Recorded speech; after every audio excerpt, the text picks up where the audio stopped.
Olá, pessoal, este é mais um Fala Carlão. Fala Carlão, você já sabe, é sempre na prateleira de cima do agronegócio brasileiro. Vocês sabem, falando em agronegócio, tem um setor que é fora de série, que eu adoro, gosto muito, trabalhei nesse setor no começo da minha carreira, que é o setor de inseminação artificial. E dentro do setor de inseminação, hoje eu recebo aqui no nosso Fala Carlão meu querido amigo Sérgio Saldi. Ô, Sérgio, você tá bom, querido? Graças a Deus, Carlão, tudo ótimo. Um prazer falar contigo. O prazer é meu. O Sérgio Saldi, para você que não conhece, Sérgio Saldi é o seguinte: é o presidente, é o diretor executivo da Genex do Brasil, que é uma das grandes aí do setor. Também foi presidente da ASBIA, que é a Associação Brasileira de Inseminação Artificial, e eu acredito que, como ex-presidente, deve estar lá no conselho hoje da nossa associação. E, enfim, é uma pessoa que conhece como ninguém o setor de inseminação artificial, e a gente, neste programa de hoje, vai inclusive falar disso. Ô, Sérgio, eu falo inclusive falar disso porque é o seguinte: antes da gente falar de inseminação, eu quero saber o seguinte. Eu falo sempre aqui no Fala Carlão que ninguém nasce presidente, diretor executivo de nada, nem presidente de associação. Todo mundo tem uma história bonita para contar, e eu queria que você contasse a sua. Eu queria, antes, você nasceu aonde? Você é carioca do centro do Rio? Me conta essa história aí. Fala um pouquinho da sua. Aonde é que você passou a infância? Legal. Bom, eu sou carioca mais ou menos, né? Porque eu sou filho de paulista com mato-grossense. Ainda mais nasci no Rio de Janeiro, passei boa parte da minha vida lá no Rio, garoto de praia, né? Mas com fazenda. Meu pai sempre mexeu com fazenda, então eu alternava a vida na praia com a vida na fazenda. E prevaleceu a fazenda, né? Escolhi veterinária, fui fazer veterinária, então a opção entre a vida da cidade e a do campo, no meu caso, prevaleceu o campo. Esse negócio de escolher mexer com fazer veterinária, outro dia eu estava conversando aqui com o meu amigo Maurício Mendes, que foi ex-presidente da Associação Brasileira de Marketing Rural, citricultor, ele é consultor da área de citricultura, entende bastante. Ele falava que ele nunca teve muita dúvida que o que ele queria ser engenheiro agrônomo, né? Então, e ele me disse assim, quanto mais cedo a gente descobre para que a gente serve, né, é melhor, a gente tem uma tendência de ser mais feliz. No seu caso, isso é verdadeiro, Sérgio? Acho que é bem por aí, né? Ainda mais eu que tive a opção, né, cara? Tive contato com as duas realidades, tanto a realidade urbana quanto a do campo. Quer dizer, eu me sinto privilegiado de poder optar, né? De escolher o contato maior com o campo, com animais. Embora hoje a gente lida mais com gente do que com bicho, né? Praticamente não bota a mão numa vaca tem muito tempo, mas né, foi a escolha que eu fiz assim com muito prazer. Esse negócio dessa escolha, outro dia aqui, o bom de entrevistar as pessoas, que todo mundo tem um caso bacana, até semelhante. O Valdemar Fischer, que é o presidente da Singenta para a América Latina, teve aqui há alguns dias atrás, e ele estava me falando que ele foi engenheiro agrônomo, e o primeiro teste de campo que ele foi fazer fez ele enxergar que ele não poderia, de forma nenhuma, ser pesquisador. Então, ele já logo viu que a carreira dele estava em outro lado. Ele estava vamos trabalhar com gente, marketing, vendas, porque esse negócio de agrônomo não é comigo, né? Então, é interessante como a vida leva a gente para esses caminhos. Vai dando, exatamente. Quando você foi para a faculdade, você imaginava que um dia você falasse, eu vou mexer só com gente, mesmo trabalhando numa empresa de inseminação, ou você achava que ia mesmo trabalhar o dia a dia? Como é que foi isso? Meu negócio, assim, minha paixão sempre foi cavalo. Uhum. Né? Mexia muito com cavalo durante a época de faculdade, aquela coisa que se vai direcionando, né? Uhum. E me formei totalmente direcionado para cavalo. Aí vim para Jabuticabal fazer especialização, e era negócio bem específico, era cavalo e cirurgia ortopédica. Não tinha muita opção, não. O funil era bem apertado, né? Uhum. Então, fui fazer especialização, estudei, posso dizer que seria um bom cirurgião, porque gostava muito do que fazia. Trabalhei no Jockey, trabalhei na Hípica, só que aquela coisa, né? Chega uma hora que você quer comprar um carro, você quer fazer uma coisa, quer levar uma namorada para jantar fora e vai faltando. Aí você quer fazer as coisas, não pode, quer viajar, não tem. Eu falei, bom, então acho que eu vou ter que arrumar outra coisa, abrir mão um pouco dos sonhos e buscar outra coisa. E aí, minha segunda opção era a reprodução, né? Também de equinos. Aí comecei a trabalhar com reprodução, aí comecei a fazer um pouco de dinheiro nessa área. Fui trabalhar lá na Tosana Agropecuária, passei 3 anos lá, com 500 éguas na estação de monta. É um fantástico, né? Todo o trabalho que o senhor Zaná tem lá. Eu não sei se ainda tem esse volume de animais lá, mas na época, né, era algo assim, palpando a égua das 6 da manhã às 6 da tarde, e às vezes à noite fazendo parto. E era algo assim muito intenso, mas que, né, assim, para mim, estava no céu, né? Porque eu estava vivendo aquilo que realmente me agradou. Até que chegou o momento foi quando deu a guinada. Eu recebi um convite, na verdade, eu recebi, parte do amigo meu, a informação de que a Bayer estava selecionando técnicos de campo, né? E o salário era interessante, ele já trabalhava na empresa, falou super bem e tal. Eu falei, vou tentar. E apliquei, e fiz, e passei, comecei a trabalhar e mudei radicalmente para trabalhar na indústria farmacêutica, né? Algo bem diferente daquilo que eu tinha imaginado, mas que abriu um outro mundo para mim, né? Aí sim começou essa parte toda que eu me especializei na área comercial, gestão de pessoas, marketing, aí fui fazendo carreira. Uma brincadeira aí de um colega que fez um convite, 15 anos, né, se passaram lá na empresa, onde eu aprendi muito, e depois, em 2010, recebi, através de um outro convite, para vir para a Genex, né, já tem 10 anos, que agora passei para o setor de genética. Pois é, eu te conheci nessa época da Bayer, inclusive na verdade, vocês foram clientes nossos, né? Vocês selecionaram a Public para ser a agência da Bayer nesse período, lá em 2000. Ganhamos muitos prêmios juntos, né, Carlos? Pois é, ganhamos muitos prêmios juntos em 2006, né? E aí, 2005, 2006, foi uma época bastante interessante. Mas eu me lembro que isso, na época, você estava atuando em grandes animais, né? E ruminantes, mas depois você também teve teve uma experiência interessante de aquacultura, não foi isso? Exato. Dentro da Bayer eu passei por várias áreas, diferentes setores, e um desses foi muito interessante, foi receber a missão aí de montar uma área nova para a empresa, que era a área de aquacultura, né? A Bayer já tinha na Ásia uma linha para camarões e peixes, né? Também não só na Ásia, também era muito forte no Chile com a produção de salmão. E aí eu fui me especializar nessa área. Aí a guinada foi grande, né? Mudei completamente de rumo, mas extremamente prazeroso, um trabalho muito prazeroso, né? Nada melhor do que você estar perto d'água, né? O ambiente de aquacultura é um ambiente muito interessante e a atividade em si é apaixonante, né? A produção de peixe em camarão tem um potencial enorme no Brasil, já que vem crescendo bastante, mas esse projeto aí foi entre 2006 e 2008, se eu não me engano, e foram 2 anos assim que eu me dediquei a esse projeto, que foi assim maravilhoso. A produção de camarão, então, é apaixonante, né?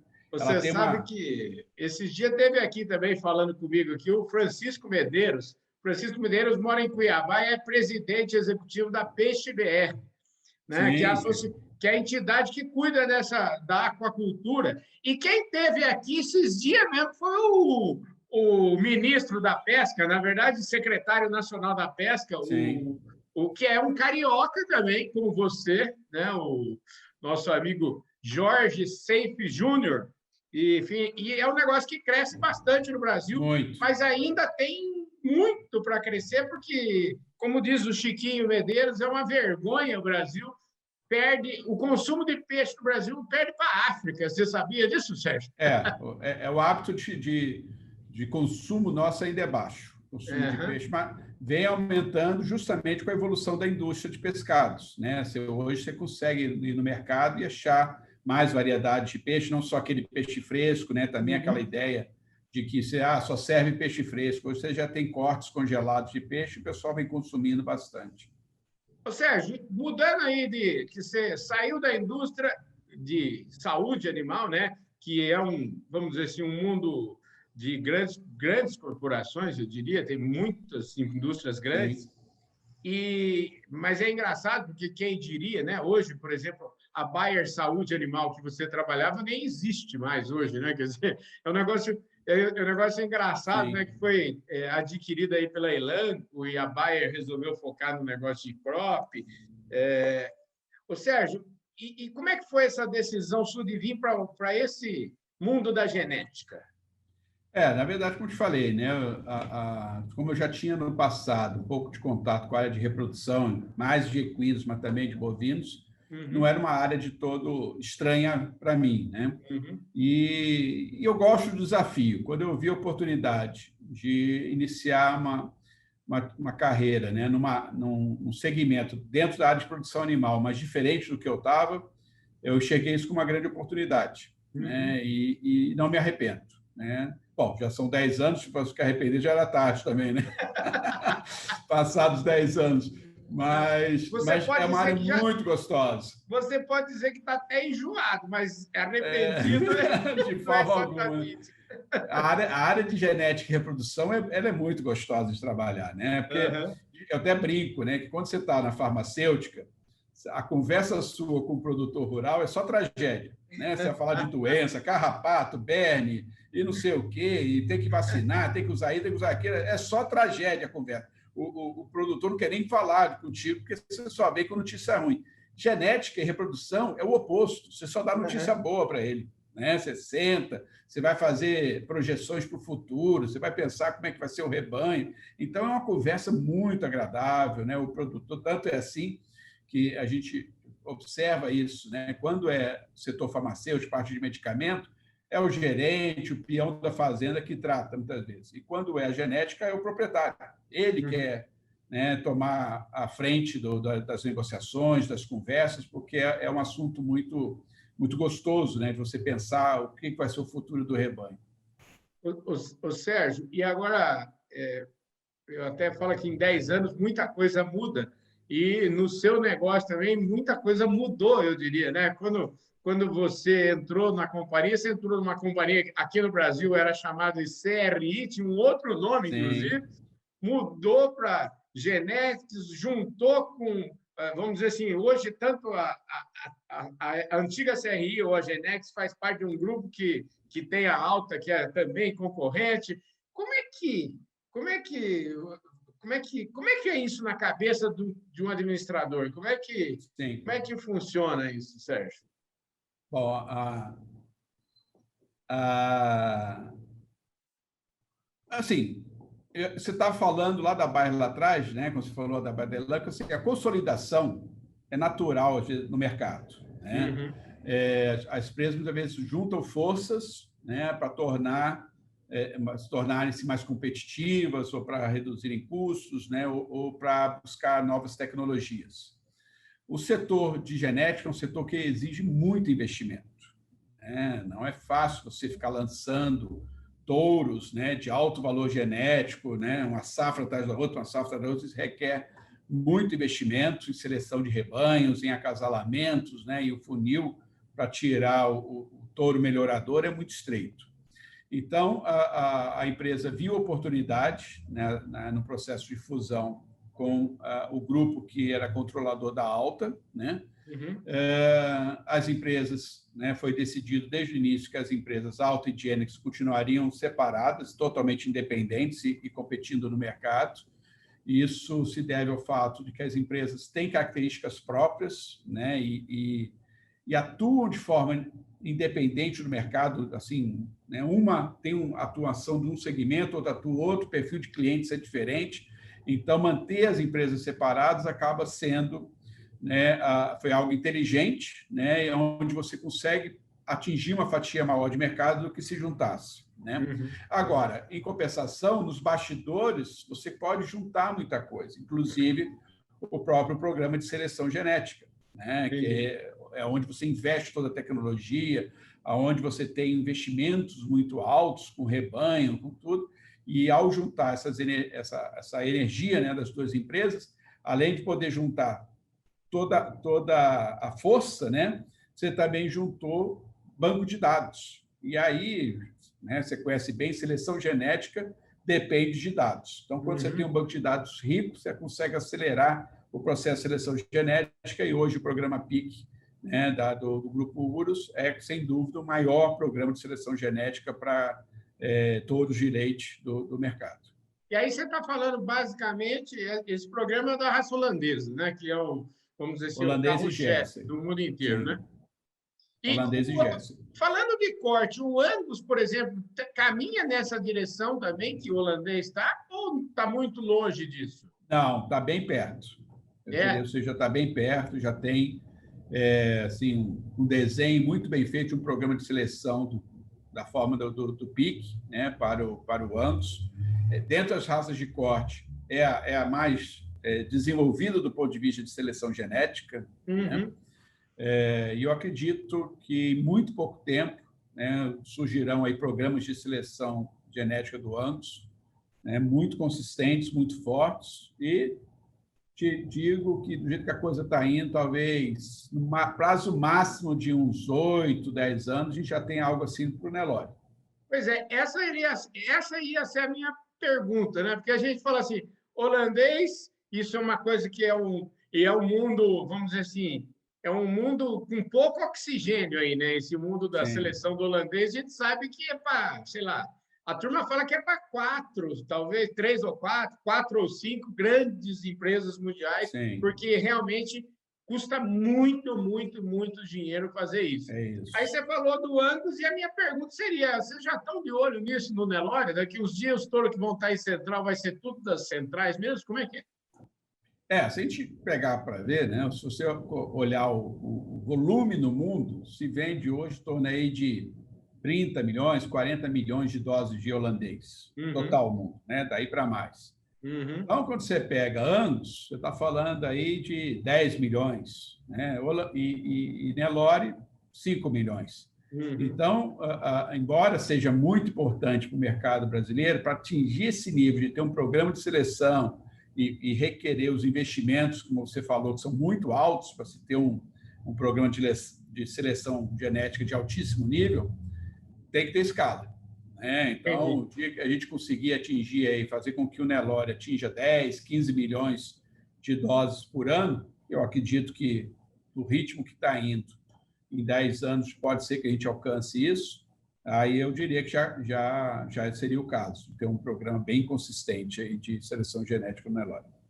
Ô, Sérgio, deixa eu te falar, infelizmente, o nosso tempo aqui já está quase no finalzinho, e eu não podia deixar de terminar essa nossa prosa aqui falando um pouquinho da sua experiência. Eu acho também que, quando você chegou nesse mundo da genética, talvez nunca tenha passado pela sua cabeça que um dia você ia ser o presidente da entidade maior que dirige esse setor, né? E você foi presidente aí com resultados muito bons. Você foi presidente da Asbia. A gente fala muito, a gente sempre falou isso, a Asbia, a inseminação artificial é um setor fundamental, porque através da inseminação, muita tecnologia entra nas fazendas, é a porta de entrada de quem usa tecnologia, né? E tecnologia, a gente sabe da importância que ela tem e que vai ter cada vez mais. Então, eu queria que você falasse um pouquinho dessa sua experiência trabalhando em prol do negócio como um todo.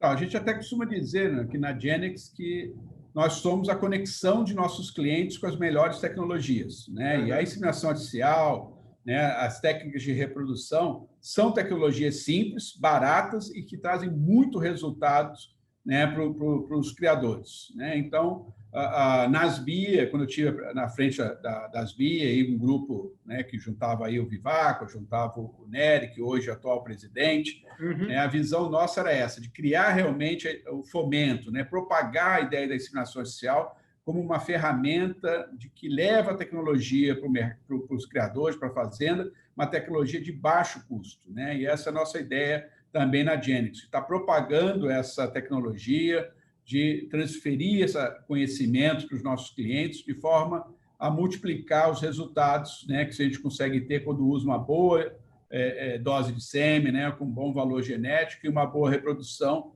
Não tenha dúvida que é o começo aí de um sucesso numa fazenda. eu imagino que, para a gente fechar aqui, eu queria que você me falasse como é que foi esse ano 2020 aí para o setor como um todo e também para a Genex, em que pé que vocês estão. Eu acompanhei a Genex um pouco lá atrás, hoje estou meio por fora, e queria saber de você o seguinte, Tem. eu até vivi bastante o dia a dia da Genex, quando ainda era CRI, e quando faltava bastante, tinha até para ter 1 milhão de doses vendidas. Então, eu queria saber Isso hoje aí. como é que estamos hoje. Então, a gente está no processo, né, de renovação muito grande da empresa.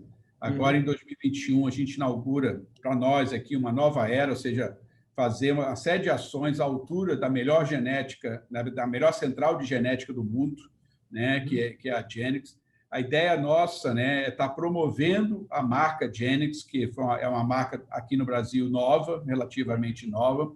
Então, a gente vai estar fazendo muitas ações de promoção da marca. Já iniciamos agora uma campanha global da Genix em relação às gerações, né? Quando a gente fala gerações Genix, nós estamos falando de gerações do rebanho, gerações de fazendeiros, da sucessão no negócio da fazenda, da continuidade do negócio. E para o negócio continuar, tem que ser lucrativo, né? Tem que ser rentável e tem que ser sustentável. Então, esse é o conceito que a gente vem trabalhando fortemente na Genix a partir de 2021. E, se Deus quiser, fechamos esse ano com 3 milhões de doses vendidas, né? Quando nós trabalhamos juntos, né? A gente estava aí na faixa de 800, 900 mil doses.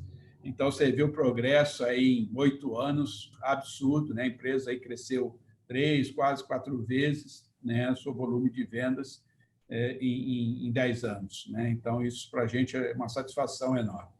Como é que foi esse ano, Sérgio? Vocês que estão sempre aí na lida no campo, sempre abrindo porteira, como é que foi trabalhar num mundo onde muitas vezes você nem podia visitar a fazenda? E como é que foi esse aprendizado aí para vocês? Como é que vocês fizeram para ficar junto dos pecuaristas brasileiros? Não tenha dúvida, foi desafiador, né? Agora, a gente talvez assim tenha tido sorte, né, ou a competência necessária, digamos, para lidar bem com a dificuldade, porque a gente já vinha no processo de digitalização da empresa, né? Então, a gente, desde 2018 para cá, a gente vem investindo muito em tecnologias digitais, então a gente já tinha um aplicativo para a escolha de touros, né? Fomos a primeira empresa a lançar um aplicativo que já estava rodando quando começou a pandemia.